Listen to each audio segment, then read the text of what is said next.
Assalamualaikum warahmatullahi wabarakatuh. Waalaikumsalam warahmatullahi wabarakatuh. Selamat sore. Sore. Terima kasih sudah hadir pada tahap interview hari ini. Sebelumnya perkenalkan, saya Muhammad Zukran Bahar, bisa dipanggil Zukran, merupakan HR dari Bank Cloud. Sebelumnya saya ucapkan terima kasih lagi karena telah meluangkan waktu untuk hadir pada wawancara hari ini, yang dimana wawancara hari ini akan berlangsung sekitar 45 menit. Oke. Sebelumnya saya jelaskan, perusahaan kami ini merupakan perusahaan di bidang perbankan dan kami sedang mencari karyawan untuk menempati posisi teller, yang dimana Anda salah satu calon yang kami undang untuk interview hari ini. Oke. Sebelumnya boleh silakan perkenalkan namanya dulu. Baik, sebelumnya saya mengucapkan terima kasih telah diberikan kesempatan untuk interview pada pagi hari ini, dan saya pikir ini memerlukan upaya kerja keras untuk menyeleksi untuk sampai dengan tahap ini. Baik, perkenalkan, nama saya Zulkifli, biasa disapa Zul. Saat ini saya berdomisili di Jalan Borong Raya Baru 2, nomor 6 Makassar. Untuk pendidikan terakhir, saya alumni dari National Aviation Bandung, jurusan manajemen bandar udara. Untuk pengalaman kerja sendiri, saya pernah bekerja di BNI sebagai teller, terhitung sejak 2019 sampai dengan 2020. Demikian.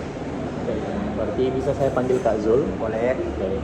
Baik Kak Zul, bagaimana kabarnya hari ini? Alhamdulillah baik. Oke, alhamdulillah baik. Terus perjalanan ke sini bagaimana tadi? Agak sedikit macet Macetnya di daerah mana tadi? di veteran Di veteran. dan memerlukan waktu sekitar 20 sampai 30 menit untuk sampai di sini. Baik, langsung saja ke pertanyaan pertama. Ya. Boleh diceritakan kegiatan selama Kak Zul bekerja di perusahaan kemarin? Iya. Entah itu pekerjaan yang kakak sukai ataupun tidak disukai. Oke. Yang pertama, untuk pekerjaan yang saya sukai tentunya bertemu dengan banyak orang, kemudian berinteraksi dan menemukan berbagai karakter nasabah-nasabah. Kemudian yang tidak disukai, ya kami dituntut untuk bekerja di bawah tekanan tentunya. Kemudian untuk biasanya untuk di pekerjaan ini biasanya ada transaksi di luar jam operasional dan memerlukan untuk lembur. Biasanya itu transaksi payroll gaji, dan biasanya datanya itu disetorkan di akhir-akhir layanan. Tadi ada transaksi di luar jam operasional. Ya. Boleh tolong dijelaskan apa-apa saja tugasnya selama melakukan transaksi tersebut? Yang pertama, jika transaksi payroll tersebut, biasanya kami menerima data Excel dari perusahaan rekanan kami, kemudian direkap datanya, kemudian diinput ataupun diupload di sistem kami, nama sistemnya Icons, kemudian akan input seluruh datanya sesuai dengan nominal gaji yang akan masuk di perusahaan, gaji personal yang karyawan-karyawan tersebut, kemudian diotorisasi oleh pimpinan kami. Apa saja yang Kak Zul lakukan agar selama proses transaksi di luar jam operasional tersebut dapat berjalan lancar ataupun efisien? Biasanya yang pertama, kami list data yang diprioritaskan. Misalnya cut off day-nya, misalnya gaji harus masuk pada hari itu, berarti kami prioritaskan perusahaan rekanan itu. Kemudian jika data nasabah payroll gajinya di H-2 ataupun di H-3, itu kami urutkan sesuai dengan tanggal penggajian nasabah. Nah, selama melakukan pengurutan tadi, terus list data tersebut, apa saja hasil yang didapatkan oleh Kak Zul? Untuk hasilnya, karena kami kan bekerja di layanan, otomatis kami harus selesaikan sesuai dengan permintaan perusahaan kami. Selesai. Terus tadi sempat Kak Zul bilang bahwa Kak Zul suka bertemu dengan orang banyak dan melihat beberapa karakter nasabah. Iya. boleh lebih dijelaskan apa saja bentuk karakter tersebut ataupun tugas yang dilakukan selama ketemu beberapa karakter tersebut? Biasanya ada beberapa nasabah yang harus diprioritaskan tetapi bukan nasabah prioritas, itu yang pertama. Kemudian harus dilayani dengan baik, kemudian transaksinya harus cepat, dan pada saat kami untuk melayani nasabah bukan hanya ketelitian tetapi kami harus melayani sesuai dengan antrian, dan itu biasanya ada nasabah yang harus diprioritaskan pertama karena berpikir dia memiliki banyak simpanan di tempat kami, tetapi nasabah tersebut bukan nasabah prioritas. Nah, itu biasanya akan menjadi perselisihan kami dengan nasabah tersebut. Apa saja tugasnya Kak Zul selama menghadapi nasabah prioritas tersebut? Untuk menghadapi nasabah prioritas, tentunya kami menyampaikan dulu apa yang dibantu, kemudian melayani transaksinya sampai dengan selesai. Kemudian kalau terakhir biasanya menawarkan produk-produk sesuai dengan kebutuhan nasabah tersebut. Lalu apa saja yang dilakukan Kak Zul agar bentuk-bentuk penawaran ataupun penyampaian selama dibantu proses untuk si nasabah tersebut, apa saja yang Kak Zul lakukan agar berjalan lancar dan efisien? Biasanya yang pertama adalah melihat segmentasi nasabahnya terlebih dahulu. Misalnya jika ada pasangan muda yang baru menikah dengan saldo yang cukup, biasanya kami menawarkan untuk produk KPR, kemudian kartu kredit, kemudian tabungan rencana. Selama penawaran-penawaran yang tadi itu, apa saja hasil yang didapatkan Kak Zul? Untuk hasilnya sendiri sih 50/50, biasa nasabah sesuai dengan kebutuhan, dan juga ada biasa nasabah yang sudah memiliki produk tersebut. Berarti tidak semuanya menerima penawaran tersebut. Iya, betul. Tadi sempat disinggung tentang interaksinya kakak dengan nasabah, sudah berinteraksi dengan orang-orang. Lalu boleh ceritakan pengalamannya Kak Zul dalam membangun komunikasi atau hubungan yang baik dengan orang lain ataupun dengan nasabah? Untuk membangun komunikasi yang baik tentunya harus mengeluarkan tutur kata yang baik, kemudian sesuai dengan standar operasionalnya di perusahaan tempat kerja saya sebelumnya, kemudian membantu nasabah sesuai dengan kebutuhan. Lalu selama melakukan yang tadi kakak bilang itu standar operasional, melakukan pelayanan, apa saja tugasnya kakak dalam menyampaikan hal tersebut? Biasanya yang pertama adalah kita menyampaikan greeting terlebih dahulu, ucapkan salam, kemudian menerima kartu identitas, kemudian buku tabungan serta nomor antrian. Setelah itu menanyakan apa yang harus dibantu. Kemudian setelah itu kami lakukan transaksi sesuai dengan permintaan nasabah. Setelah selesai transaksi nasabah, biasanya menaruhkan cross-selling seperti yang saya jelaskan tadi. Kemudian yang terakhir mengucapkan terima kasih dan hati-hati di jalan. Lalu apa saja yang Kak Zul lakukan agar proses selama dari greeting sampai menyelesaikan pelayanan itu berjalan lancar dan efisien? Apa saja yang kakak lakukan? Untuk mencapai efisiensi dari pelayanan nasabah, ya tentunya seperti yang saya jelaskan tadi, melalui standar operasional prosedur dari perusahaan kami tempat bekerja, itu mulai dari greeting sampai di akhir itu harus sesuai dengan standar operasional. Lalu selama melakukan beberapa standar operasional ataupun melakukan greeting sampai selesai pelayanan, itu apa saja hasil yang didapatkan oleh Kak Zul? Biasanya sih ada nasabah yang terburu-buru, kemudian ada juga yang nasabah yang curhat, ada seperti itu, dan kita harus menerima baik itu kritik ataupun saran dari nasabah-nasabah.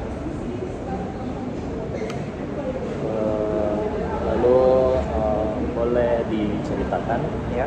pengalamannya Kak Zul selama bekerja dalam tim, entah itu dari selama menunjang akademiknya Ya. ataupun dari pengalaman kerjanya. Kalau misalnya bekerja sama dalam tim di sebuah perusahaan itu sangat diperlukan karena kita tidak bekerja sendiri, tapi kita bekerja dengan tim. Contohnya kita harus bekerja sama dengan security, kemudian bekerja sama dengan customer service, kemudian supervisor dan pemimpin outlet. Tentunya harus memiliki kerjasama yang baik karena semua proses pekerjaan tersebut saling membantu. Boleh digambarkan bagaimana bentuk kerjasamanya dengan security, entah dengan cleaning service ataupun beberapa orang yang ada di dalam pekerjaan ataupun kantor. Untuk kerjasama sendiri, misalnya untuk dari segi security-nya, biasanya kami dalam sistem antrian. Jadi security ini akan membantu sistem layanan antrian sesuai dengan nasabah yang masuk. Kemudian untuk rekan customer service, tentunya kita juga bekerja sama dengan tim karena biasanya jika ada nasabah yang melakukan transaksi pembukaan rekening, tentunya untuk setoran awalnya harus melalui teller. Kemudian untuk supervisor itu kita harus bekerja sama dengan mereka karena setiap transaksi yang kita lakukan harus mempunyai otorisasi dari atasan atau persetujuan. Seperti itu. Lalu apa saja tugas kakak dalam melakukan meminta persetujuan ke supervisor? Apa saja kakak yang lakukan? Jadi misalnya ada nasabah yang datang kemudian melakukan penarikan, baik itu nominal terendah ataupun nominal banyak, tentunya harus ada otorisasi dari atasan. Misalnya ada nasabah yang penarikan 10 juta, setelah divalidasi datanya sesuai dengan nasabah yang datang, kami submit untuk permintaan penarikan tunainya, kemudian masuk di user supervisor ataupun pemimpin outlet dan akan diotorisasi. Jika tidak diotorisasi, transaksi tersebut tidak bisa dilakukan. Selama melakukan kegiatan untuk otorisasi tersebut, apa saja yang Kak Zul lakukan agar kegiatan tersebut berjalan lancar dan efisien? Tentunya harus sesuai dengan standar perusahaan yang seperti saya jelaskan tadi, memvalidasi, kemudian memverifikasi data-datanya.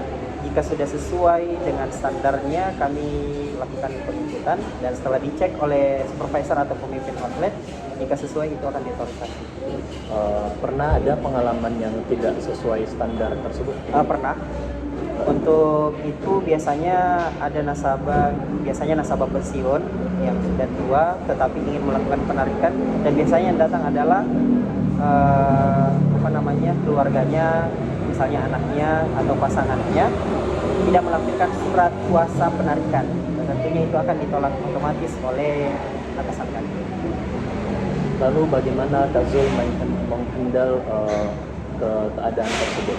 Ya, untuk menghandle sendiri biasanya kami menjelaskan ke nasabahnya bahwa untuk transaksi penarikan tunai yang dikuasakan harus melampirkan surat kuasa, ada form dari kami, nanti diserahkan dan ditandatangani di atas materai 10.000. Nah, jika sudah sesuai, ada bukti foto pada saat nasabahnya tanda tangan, kemudian dilampirkan surat kuasa tersebut, itu bisa dilakukan. Jadi ada standar untuk penarikan diwakilkan atau dikuasakan. Lalu selama kegiatan otorisasi tersebut, Ya. apa saja hasil yang Kak Zul dapatkan? Tentunya kalau misalnya datanya sudah terverifikasi dan sudah valid, tentunya akan diotorisasi sesuai dengan standar. Biasanya cepat. Biasa kurang lebih dari 1 menit jika data-data tersebut sudah sesuai. Lalu boleh tidak berikan gambaran bagaimana bentuk kerjasama timnya Kak Zul dengan pihak customer service? Kerjasamanya yang pertama, setelah berhasil melakukan pembukaan rekening, tentunya harus melakukan setoran dulu. Misalnya untuk Taplus Muda, misalnya untuk produk Taplus Muda biasanya kan setorannya 100.000. Nah, itu akan berhasil tervalidasi bentuk rekening dan chipnya itu jika sudah melakukan setoran awal. Jadi kami dan customer service memang harus melakukan kerjasama yang baik. Karena jika tidak terjalin kerjasama yang baik, semua transaksi yang dilakukan customer service tidak bisa berjalan dengan baik. Dan sebaliknya seperti itu. Oke. Lalu apa yang Kak Zul lakukan agar kegiatan kerjasama timnya dengan customer service itu berjalan lancar? Apanya bisa dibilang? Bentuk kerja sama timnya dengan customer service agar berjalan lancar. Bentuk kerja sama timnya itu biasanya bukan rekening yang tadi yang saya jelaskan, bukan rekening. Kemudian biasanya customer service mengantarkan langsung bukunya untuk distorkan, ataupun biasa untuk meminta tolong ke security dilakukan setoran awal. Oke, lalu dari kegiatan tersebut selama bekerja sama dengan customer service, ya, apa saja hasil yang didapatkan oleh kalian? Kalau misalnya datanya sesuai dengan sistem, kemudian sudah terbentuk chip ataupun nomor rekeningnya, itu sudah bisa dilakukan dan biasanya memakan waktu ya kurang lebih dari 1 menit. Berarti lebih ke waktunya yang efisien ya? Iya, oke. Lalu boleh ceritakan pengalamannya Kak Zul Ya. dalam mengoperasikan perangkat-perangkat yang ada di bank atau di perbankan. Ya. Untuk pengoperasian perangkat tentunya kita harus dituntut untuk bisa menguasai Microsoft Word, Excel maupun PowerPoint. Kemudian ada sebuah sistem yang bernama Icons, itu tentunya sebuah sistem internal dan harus dipelajari. Kemudian penggunaan hasil hitung dan penggunaan passbook. Penggunaan apa tadi? Passbook. Passbook. Ya. Oke, boleh dijelaskan apa passbook? Nah, kalau passbook sendiri sebuah mesin printer yang berguna untuk mencetak mutasi rekening ataupun transaksi-transaksi nasabah yang dicetak di buku rekening nasabah. Dari beberapa alat-alat tadi, Ya. mungkin boleh dijelaskan satu saja spesifiknya alat Ya. apa? Itu apa tugas-tugasnya Kak Zul dalam mengoperasikan alat tersebut? Untuk yang saya gunakan dan sangat membantu untuk operasional kerja saya. Boleh. Kalau saya sendiri untuk yang membantu itu ada 2. Yang pertama adalah mesin tailing. Nah, mesin tailing ini membantu kami sebagai teller. Ya, fungsinya sama dengan kalkulator, tetapi kalkulator hanya menampilkan di LED, tetapi mesin tailing ini akan mengeluarkan cetakan. Jadi semua inputan nomor angka maupun perkalian, pengurangan dan tambah itu akan tercetak di kertasnya. Kemudian yang kedua adalah alat UV. UV ini sangat membantu kami karena akan mendeteksi uang palsu. Oke, boleh dijelaskan apa saja taktiknya Kak Zul Ya. dalam mengoperasikan beberapa mesin tersebut Ya. agar berjalan lancar ataupun sesuai standar operasional? Kalau untuk mengoperasikan sesuai dengan standar itu biasanya pada saat selesai jam layanan tentunya harus dimatikan terlebih dahulu, karena jika tidak dimatikan biasanya akan terjadi error jika menyala selama 24 jam. Nanti di pagi hari baru dinyalakan, dan tentunya selain dibantu oleh cleaning service untuk membersihkan alat tersebut, ya kami juga berinisiatif untuk membersihkan secara berkala mesin tersebut untuk bisa digunakan sehari-hari.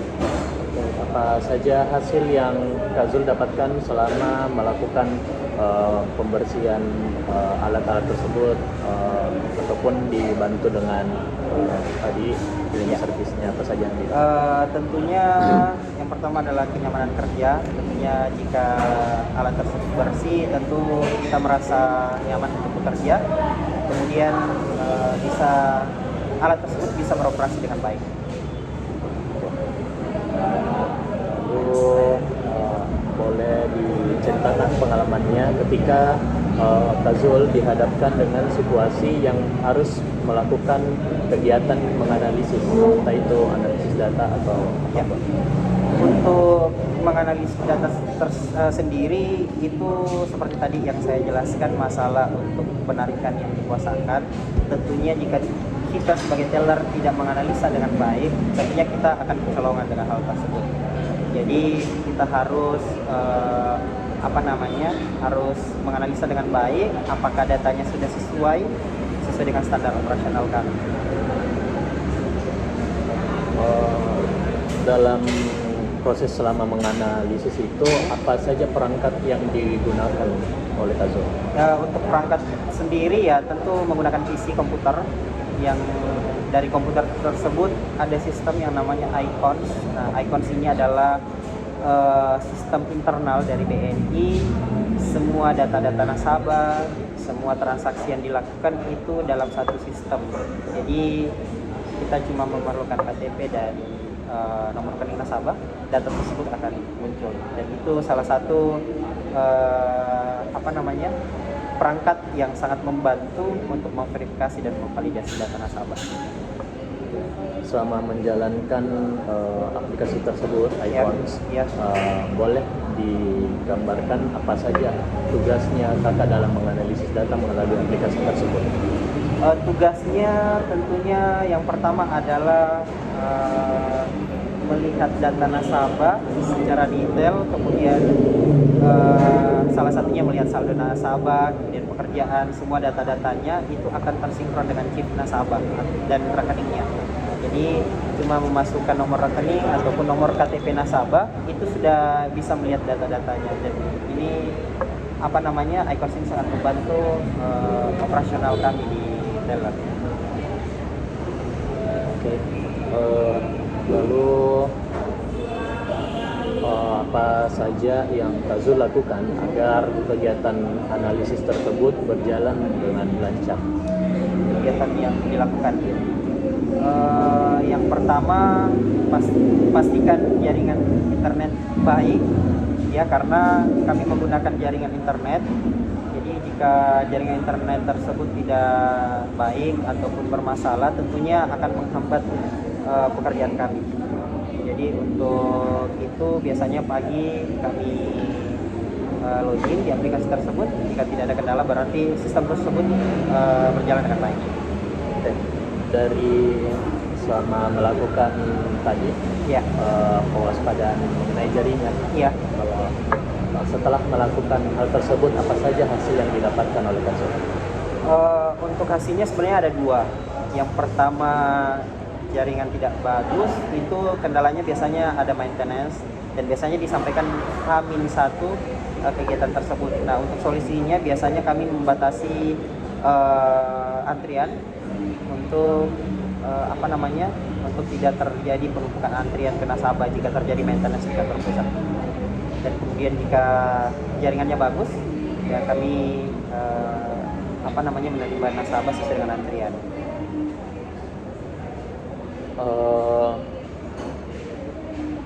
Boleh dijelaskan, Ya. diceritakan pengalamannya dalam menghadapi masalah ketika bekerja sebagai teller? Mungkin salah satunya adalah komplain. Jadi untuk menjadi seorang teller itu tentunya kami dibekali komplain handling. Nah, komplain handling ini jika ada nasabah yang komplain, tentunya kita harus melayani dengan baik. Salah satunya adalah misalnya nasabah terlalu lama menunggu. Nah, kalau misalnya seperti itu, kami biasanya menjelaskan ke nasabahnya bahwa ada transaksi sebelumnya yang harus diselesaikan, ataupun dari jaringan kami menjelaskan, dibantu oleh security untuk menjelaskan bahwa kenapa transaksinya lama, karena sedang terjadi maintenance atau perbaikan jaringan di kantor. Selama menjelaskan kepada nasabah yang komplain, Ya. apa saja sikap ataupun taktiknya Kak Zul dalam menjaga komunikasi tersebut untuk tidak mengarah ke konflik ataupun ya konflik dengan nasabah. Ya. Jadi jika ada kendala yang seperti itu, biasanya saya bekerja sama dengan tim marketing. Jadi tim marketing ini sembari nasabahnya menunggu karena ada maintenance system, biasanya marketing ini akan menawarkan beberapa produk ataupun mensimulasikan, misalnya simulasi angsuran, kemudian benefit-benefit yang didapatkan jika mengikuti produk, dan biasanya itu akan disesuaikan dengan waktu maintenance seperti itu. Dengan melakukan kerjasama dengan tim marketing, Iya. apa saja hasil yang didapatkan oleh Kak Zul? Tentunya mengefisienkan waktu, sembari nasabahnya juga menunggu, nasabah juga mendapatkan literasi, kemudian pemahaman tentang produk-produk yang ada di perusahaan kami. Oke, boleh diberikan lagi bentuk masalah yang didapatkan selama menjadi teller? Biasanya masalah apa ya? Mati lampu. Nah, mati lampu ini juga memicu komplain dari nasabah. Biasanya kalau mati lampu itu kan kita ada genset, jadi jika mati lampu akan otomatis untuk lampunya menyala. Tapi jika biasanya ada beberapa pengalaman saya sebelumnya itu ternyata genset ini tidak pernah di maintenance dengan baik, sehingga pada saat ada kendala yang pemadaman lampu itu gensetnya tidak bisa menyala, otomatis nasabah yang berada di banking hall itu akan komplain, kemudian kepanasan tentunya, dan biasanya itu hal tersebut yang akan menjelaskan kendala seperti itu ya biasanya security atau pula komunikasi, karena ini menyangkut masalah operasional kami di kantor. Selama pemadaman lampu kemarin, apa yang Kak Zul lakukan selama menunggu lampu kembali menyala? Biasanya pemimpin outlet berinisiatif untuk memberikan snack-snack, kemudian membuka pintu sehingga ruangan tidak terlalu panas. Selama pemadaman lampu itu, ya, apa saja yang muncul trouble dari bagian teller, entah dari visinya kah atau dari... Jadi untuk itu biasanya kan kami ada alat, ada namanya power bank. Nah, power bank ini pada saat mati lampu itu akan beroperasi dengan otomatis. Nah, itu hanya memakan waktu sekitar 30 menit saja. Jika 30 menit sampai dengan 30 menit pemadaman listrik itu dia otomatis mati. Ya, tentunya akan menghambat pekerjaan. Lalu kalau jika listriknya kembali menyala, Ya. apa saja yang Kak Zul kembali lakukan? Apakah kembali menyalakan PC atau masuk ke aplikasi? Ya.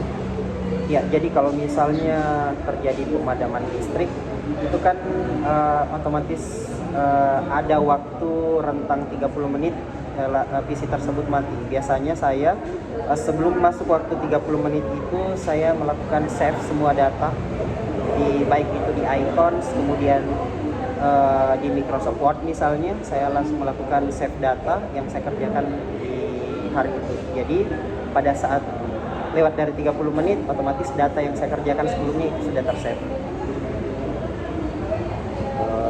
Apa saja yang Kak Zul lakukan agar dalam save data tersebut berjalan sesuai standar ataupun berjalan dengan lancar?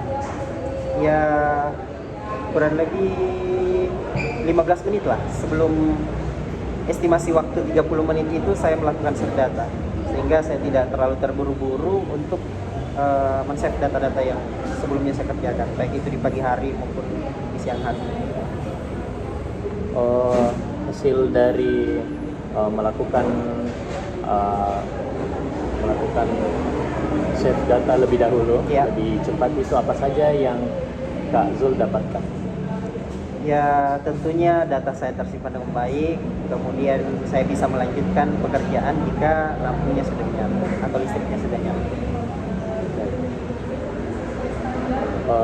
Saya lihat di resumnya kakak Ya, untuk pengalaman organisasinya itu pernah menjadi ketua OSIS. ya. Boleh dijelaskan beberapa kegiatan ataupun proyek selama menjadi ketua OSIS Ya. itu yang kakak sukai ataupun yang kakak mahir di dalamnya? Ya.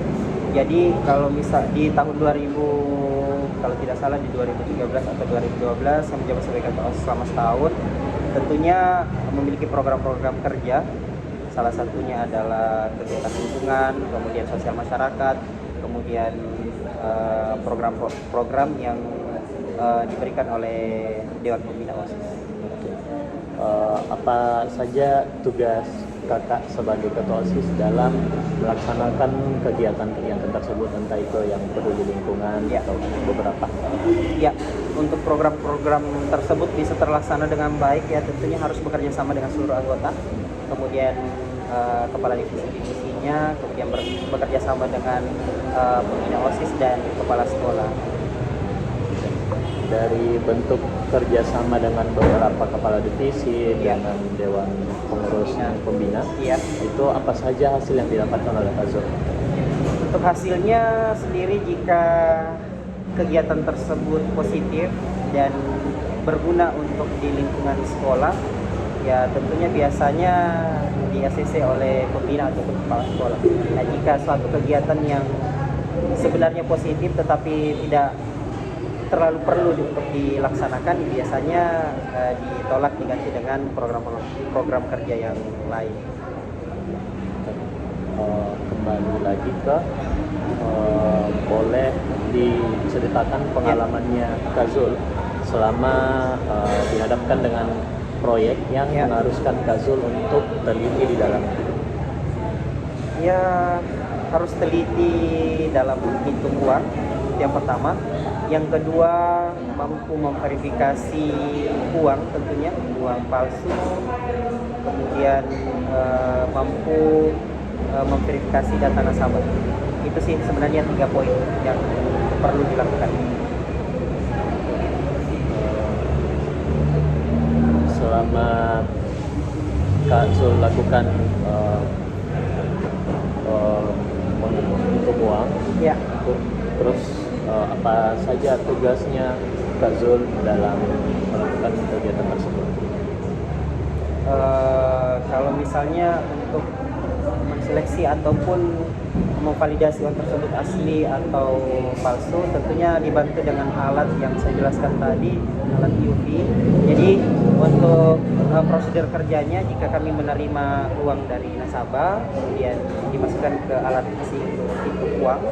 Kemudian jika jika lembaran uang sudah sesuai, tentunya harus di bawah sinaran UV itu.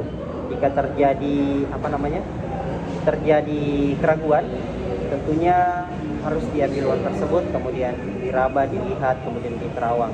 Kemudian ada tambahan kemarin itu ada ada di garis tengah uang itu yang seperti plastik, itu biasanya dirobek. Kalau misalnya uang tersebut robek, itu sudah termasuk uang yang palsu ataupun uang yang tidak layak edar, dan tentunya kami kembalikan ke nasabah. Apa saja yang Kak Zul lakukan agar proses cek uang tersebut berjalan lancar atau sesuai dengan operasional? Yang pertama adalah yang sangat membantu alatnya adalah mesin UV itu. Kemudian bisa juga untuk untuk melihat uang palsu ataupun uang asli itu dengan cara diterawang, kemudian diraba dan diraba. Dalam melakukan kegiatan cek uang tersebut dengan alat cara- sinar UV Ya. ataupun dengan cara diraba tadi, Ya. apa saja hasil yang kakak dapatkan? Biasanya ada yang sudah sesuai atau uang asli, ada juga yang memang uang palsu. Dan jika terjadi seperti ini, harus dijelaskan ke nasabahnya bahwa mohon maaf, ini uangnya tidak layak edar, dan ada keraguan bahwa uang tersebut asli atau palsu. Jadi harus dikembalikan. Jika ada keraguan harus dikembalikan, karena jika kami ambil uang tersebut dan ternyata uang tersebut memang palsu, tentunya kami akan mengganti. Lalu untuk validasi data, Ya, mungkin boleh dijelaskan tugas-tugasnya kakak dalam melakukan validasi data tersebut. untuk tugasnya yang pertama seperti saya jelaskan tadi, meminta buku tabungan, kemudian kartu identitas berupa KTP, kemudian memasukkan nomor rekening. Jika datanya sudah sesuai, kita juga biasanya ada foto pada saat nasabah membuka rekening, itu akan disesuaikan pada saat nasabahnya datang. Jika nasabahnya menggunakan masker, kami meminta nasabahnya untuk membuka masker untuk meyakinkan bahwa nasabah tersebut sudah sesuai. Lalu apa yang kakak lakukan selama proses validasi data tersebut agar berjalan lancar atau sesuai dengan operasional? Ya, tentunya dari jaringan. Kalau misalnya jaringan internetnya yang sudah bagus, tentunya proses validasi atau verifikasi data juga berjalan dengan baik. Selama melakukan bentuk-bentuk validasi data tersebut, Ya, dengan melakukan dengan jaringan yang lancar, ya, apa saja hasil yang Kak Zul dapatkan? ya, untuk hasilnya sendiri biasanya sudah sesuai dengan standar.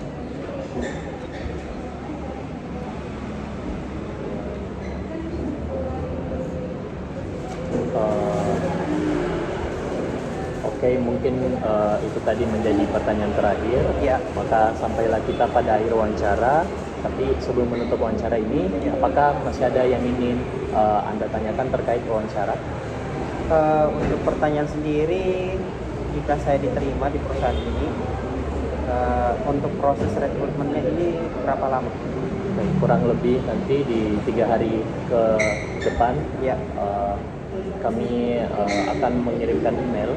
ya, Mungkin Kak Zul bisa dicek dalam 1 hari 1 kali sehari. ya, Email tersebut bakal dikirimkan dalam rentan waktu 3 hari. Jika kakak tidak menerima email tersebut, berarti kakak dinyatakan otomatis gugur. Ya. Kalau menerima email tersebut, Ya. maka kakak akan dipanggil lagi untuk melewati tahap selanjutnya. Kemudian ini kan sudah tahap wawancara HR, kemudian tahapan selanjutnya seperti apa? Untuk proses rekrutmen untuk posisi teller ini, apa-apa saja tahapannya? Oke, untuk tahapan selanjutnya itu kami akan memberitahu di email yang tercantum nanti. Iya, jadi bakal dicantumkan apa saja proses selanjutnya. Ya. Mungkin bisa dilihat nanti, dan untuk persiapannya mungkin persiapkan saja apa berkas-berkas yang dibutuhkan nantinya. Ya. Jadi mohon dilihat baik-baik untuk email nanti yang didapatkan. Ya, terakhir, di suatu perbankan biasanya kan ada proses di tahap akhir adalah medical check up. Nah, medical check up ini apakah seluruh biaya ini ditanggung oleh perusahaan atau akan dikembalikan ke masing-masing individunya untuk biaya-biaya? Oke, untuk prosedur seperti itu nanti akan dibicarakan saat kontrak kerja. Oh, iya. Jadi nanti di kontrak kerja tersebut Kak Iya. Zul bisa deal dengan supervisor yang terkait. Baik. Mungkin itu saja. Karena itu saya tutup wawancara kali ini, dan saya ucapkan terima kasih banyak sudah meluangkan waktu Kak Zul dalam wawancara kali ini. Ya. Ya, kami akan menghubungi Kak Zul dalam rentan waktu 3 hari ke depan. Jika tidak menerima email dari kami, berarti Kak Zul dinyatakan otomatis gugur. Iya. Lalu kami mohon untuk cek email Kak Zul secara berkala. Berarti untuk menunggunya Pak itu mulai dengan di hari ini sampai dengan rentang waktu 3 hari Ke depan. Oke, Oke, ada lagi pertanyaan? ini sudah cukup. Kalau begitu saya ucapkan terima kasih Ya. dan saya ucapkan Assalamualaikum warahmatullahi wabarakatuh. Salam warahmatullahi wabarakatuh.